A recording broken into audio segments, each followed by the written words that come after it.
तो good evening friend, मैं Surjit Kushwaha SK academy में आपका स्वागत करता हूं। आज हम 74वें स्वतंत्रता दिवस के नरेंद्र मोदी के द्वारा जो भी घोषणाएं की गई थी उसके बारे में देखेंगे। 74वें स्वतंत्रता दिवस पर नरेंद्र मोदी ने क्या क्या घोषणा की और उनके उसमें क्या क्या बात थी, तो उसके बारे में देखेंगे। तो चलिए शुरू करते हैं। सबसे पहले आपके पास है पहला है आपके पास 74वां। यह अगर पूछेगा कि यह कौन सा स्वतंत्रता दिवस था तो ये 74वां स्वतंत्रता दिवस था। ये अगर पूछेगा कि नरेंद्र मोदी द्वारा कौन से नंबर का यहाँ तिरंगा फहराया गया था लाल किले पर, तो ये 7वीं बार नरेंद्र मोदी के द्वारा यहाँ लाल किले पर तिरंगा फहराया गया था। जवाहरलाल नेहरू ने लाल किले पर सबसे ज़्यादा 17 बार झंडा फहराया था और इंदिरा गांधी ने 16 बार, और नरेंद्र मोदी ने कितनी बार फहराया? 7 बार फहराया। ठीक है, आगे देखते हैं आगे क्या है। नरेंद्र मोदी ने इस भाषण में 3 महत्वपूर्ण योजनाओं के बारे में घोषणा की, जिसमें से नेशनल डिजिटल हेल्थ मिशन पहला था, दूसरा प्रोजेक्ट डॉल्फिन था और तीसरा नेशनल इंफ्रास्ट्रक्चर एंड पाइपलाइन परियोजना था। ठीक है, जिसमें से सबसे पहले देखते हैं नेशनल डिजिटल हेल्थ मिशन।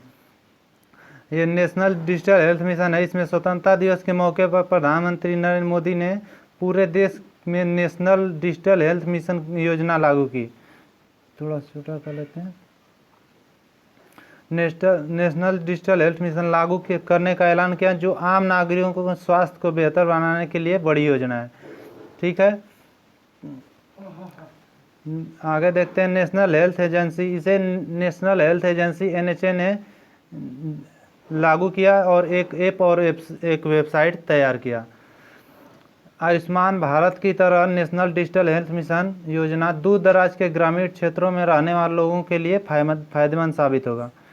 जो आयुष्मान भारत की तरह नेशनल डिजिटल हेल्थ मिशन भी योजना भी दूर दराज के ग्रामीण क्षेत्रों में रहने वाले लोगों के लिए फायदेमंद साबित होगा। ठीक है, आगे देखते हैं आगे क्या है। ये डिजिटल हेल्थ मिशन से होगा क्या, लाभ क्या होगा?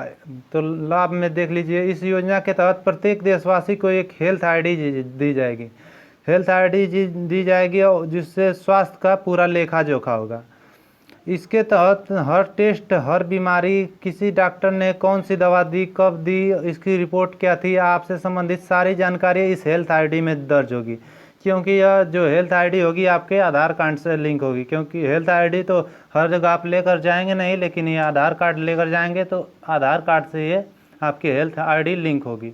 ठीक है, अब पूरे देश के लिए अपडेट और सही हेल्थ रजिस्टर तैयार करने के लिए की ओर लोगों को पहुंचाने के लिए ऐसा कार्य किया जा रहा है। ठीक है, नेक्स्ट देखते हैं आयुष्मान भारत मिशन। आयुष्मान भारत मिशन विश्व की सबसे बड़ी हेल्थ मिशन है। ठीक है, तो प्रधानमंत्री नरेंद्र मोदी की अध्यक्षता में केंद्रीय मंत्रिमंडल द्वारा प्रायोजित आयुष्मान भारत राष्ट्रीय स्वास्थ्य सुरक्षा मिशन को लॉन्च करने की स्वीकृति फरवरी 2018 को दी गई थी। ये अभी नहीं शुरू हुई है, ये 2018 फरवरी में ही शुरू हो गई थी। और इस योजना में प्रतिवर्ष प्रति परिवार को 5 लाख रुपए का लाभ कवर दिया जाता है। ठीक है, और इस परियोजना में 10 करोड़ से अधिक परिवार को लाभ मिलेगा, इसलिए इसकी फिर से घोषणा हुई है नरेंद्र मोदी के द्वारा। नेक्स्ट देख लेते हैं प्रोजेक्ट डॉल्फिन, प्रोजेक्ट टाइगर और प्रोजेक्ट एलिफेंट। जो प्रोजेक्ट टाइगर है जो शुरू हुआ था 1973 में, और उसी तरह प्रोजेक्ट एलिफेंट भी शुरू हुआ था। अब इस दोनों की कामयाबी के बाद अब प्रोजेक्ट डॉल्फिन लॉन्च किया गया है, जिसका उद्देश्य देश की नदियों और समुद्र में पाए जाने वाले डॉल्फिन की रक्षा करना है। पर्यावरण मंत्रालय के अनुसार यह 10 साल का लंबा प्रोजेक्ट होगा। ठीक है, ये जो प्रोजेक्ट डॉल्फिन का प्रोजेक्ट होगा ये 10 साल लंबा होगा। भारत सरकार ने इसे भारत का राष्ट्रीय जलीय जीव घोषित किया था। आप सब जानते हैं कि भारत का राष्ट्रीय जलीय जीव कौन है? गंगा डॉल्फिन है ना। इसमें भारत सरकार ने इसे भारत का राष्ट्रीय जलीय जीव घोषित किया था, और इसका वैज्ञानिक नाम क्या है? प्लेटनिस्टा गैगेटिका। प्लेटनिस्टा गैगेटिका इसका वैज्ञानिक नाम है। इसके बारे में कुछ और देख लेते हैं। भारत की नदियों में 3700 डॉल्फिन पाई जाती हैं, जो उत्तर भारत के मैदानी क्षेत्र नदियों में, उत्तर भारत के जो मैदानी क्षेत्र है नदियाँ यहाँ पर पाई जाती हैं। गंगा और ब्रह्मपुत्र जैसी बड़ी नदियों में पाए जाने के अलावा इस प्रजाति को नदियों की छोटी सहायक नदी जैसे कि चंबल, सोन, गंडक, घाघरा और कोसी में भी ये गंगा डॉल्फिन पाई जाती हैं। ठीक है,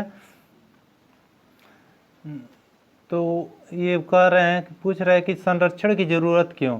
तो डॉल्फिन की संरक्षण की ज़रूरत क्यों है? डॉल्फिन पानी पर आधारित इकोसिस्टम के टॉप पर रहती है और यह नदियों और दूसरे जल में रहने वाले जंतुओं की सेहत के लिए बहुत ज़रूरी थी, इसीलिए इसकी संरक्षण की ज़रूरत है।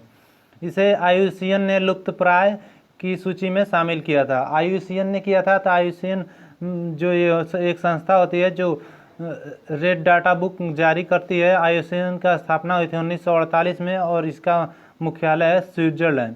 यह एक रेड डाटा बुक जारी किया था, इसमें भी इसने गंगा डॉल्फिन को लुप्तप्राय की श्रेणी में रखा था।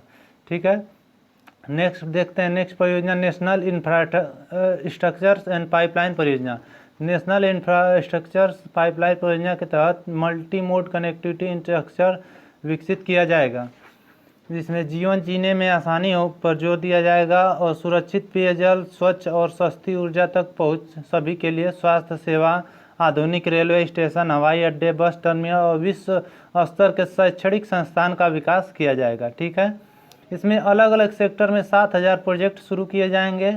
इंफ्रास्ट्रक्चर डेवलपमेंट में 110 लाख करोड़ खर्च किए जाएंगे। प्रधानमंत्री नरेंद्र मोदी ने स्वतंत्रता दिवस भाषण 2019 में कहा था कि अगले 5 वर्षों में बुनियादी ढांचे पर 100 लाख करोड़ निवेश किया जाएगा। ठीक है, लोग गंगा, चलिए ठीक है, नेक्स्ट देखते हैं। ये स्वर्णिम चतुर्भुज योजना, ये स्वर्णिम चतुर्भुज योजना भारत का एक प्रसिद्ध राजमार्ग है जो कई औद्योगिक, सांस्कृतिक और कृषि संबंधी नगरों को जोड़ता है। वर्ष 2001 में इसका निर्माण का शुरुआत हुआ था और 2012 में यह परियोजना पूरी हुई थी। जब निर्माण कार्य शुरू हुआ था 2001 में, तो उस समय हमारे प्रधानमंत्री अटल बिहारी वाजपेयी थे और 2012 में डॉक्टर मनमोहन सिंह थे। इनके कार्यकाल में यह परियोजना पूरी हुई। यह परियोजना दिल्ली, मुंबई, चेन्नई और कोलकाता, ये दिल्ली, मुंबई, चेन्नई और कोलकाता सड़क मार्ग से जोड़ता है। इस राष्ट्रीय राजमार्ग की लंबाई कितनी है? 5846 किलोमीटर। 5846 किलोमीटर इस राजमार्ग की लंबाई है। चलिए, तो अब प्रश्न देख लेते हैं कि इससे कौन से महत्वपूर्ण प्रश्न बनेंगे। पूछेगा 2020 का स्वतंत्रता दिवस कौन सा स्वतंत्रता दिवस था? तो ये 74वां स्वतंत्रता दिवस था। लाल किले पर सबसे ज़्यादा तिरंगा किसने फहराया है? तो जवाहरलाल नेहरू ने 17 बार सबसे ज़्यादा तिरंगा फहराया है। नेशनल डिजिटल हेल्थ मिशन का प्रारूप किसने तैयार किया था? तो नेशनल डिजिटल हेल्थ मिशन का प्रारूप तैयार किया था नेशनल हेल्थ एजेंसी NHA ने। आयुष्मान भारत शुरू कब हुआ था? आयुष्मान भारत योजना शुरू हुई थी फरवरी 2018 में। प्रतिवर्ष प्रति परिवार को कितना बीमा कवर दिया जाएगा आयुष्मान भारत में? तो इसमें 5 लाख रुपए प्रति परिवार को बीमा कवर दिया जाएगा। नेक्स्ट देखते हैं। नेक्स्ट आपके लिए है प्रोजेक्ट टाइगर की शुरुआत कब हुई थी? तो प्रोजेक्ट टाइगर की शुरुआत हुई थी 1973 में। नेक्स्ट है प्रोजेक्ट टाइगर की शुरुआत कहाँ से हुई थी, किस जगह से हुई थी? प्रोजेक्ट टाइगर की शुरुआत हुई जिम कॉर्बेट नेशनल पार्क, जो उत्तराखंड में है। ठीक है, इसका पुराना नाम हेली नेशनल पार्क है। भारत में प्रोजेक्ट टाइगर के जनक किसे माना जाता है? तो भारत में प्रोजेक्ट टाइगर के जनक माना जाता है कैलाश सांखला को। नेक्स्ट है भारत का राष्ट्रीय जलीय जीव कौन है? तो भारत का राष्ट्रीय जलीय जीव है गंगा डॉल्फिन। डॉल्फिन का वैज्ञानिक नाम क्या है? तो डॉल्फिन का वैज्ञानिक नाम है प्लेटनिस्टा गैगेटिका। नेक्स्ट देखते हैं। नेक्स्ट क्वेश्चन है रेड डाटा बुक कौन जारी करता है? तो रेड डाटा बुक जारी करता है IUCN, international union for conservation of nature. मुख्यालय कहाँ है IUCN का? IUCN का मुख्यालय है स्विट्जरलैंड। स्वर्णिम चतुर्भुज योजना क्या है? स्वर्णिम चतुर्भुज योजना ये कब शुरुआत हुई थी? तो स्वर्णिम चतुर्भुज योजना 2001 में शुरू हुई थी, जब अटल बिहारी वाजपेयी वहाँ के प्रधानमंत्री थे, और 2012 में पूर्ण हुए थे जब मनमोहन सिंह वहाँ के प्रधानमंत्री थे। स्वर्णिम चतुर्भुज योजना को जुड़ने वाले महानगर कौन कौन से हैं? तो स्वर्णिम चतुर्भुज योजना से जुड़ने वाले महानगर दिल्ली, मुंबई, चेन्नई और कोलकाता हैं। तो स्वर्णिम चतुर्भुज, तो ये राजमार्ग पूरी की लंबाई कितनी है अगर पूछा जाए तो इसकी लंबाई है 5846 किलोमीटर। ठीक है, ठीक है दोस्तों, अगर मेरी वीडियो आपको अच्छी लगती है तो मेरे वीडियो को लाइक करें, कमेंट करें और शेयर करें और चैनल को सब्सक्राइब जरूर करें। धन्यवाद।